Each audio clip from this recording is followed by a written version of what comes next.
बघा मी बनवत आहे धिरडं. हे धिरड्याचं पीठ आहे आणि बघा असं बनवलेलं आहे. कोण करून सानी धिरडं खातं कमेंट करून नक्की सांगा.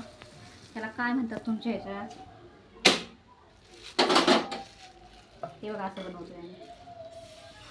एक प्रकारे दुसरा डोसाच, पण ह्याच्यात कसं ज्वारी आणि गव्हाचं पीठ असतं.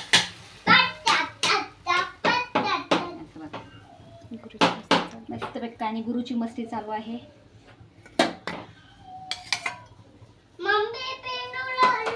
आता काय करू ती पिनवलं तर.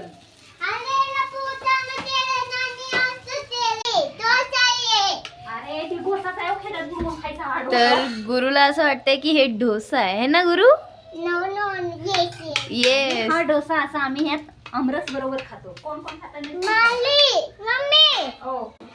असं झालेलं आहे आपलं. आता आपण याला करूया पलटी. मस्त खरपूस असं खूप छान लागतं खायला. नक्की करून बघा ट्राय. रेसिपी पाहिजे असेल तर नक्कीच टाकेल. कमेंट करा. कॉमेंटमध्ये सांगा रेसिपी.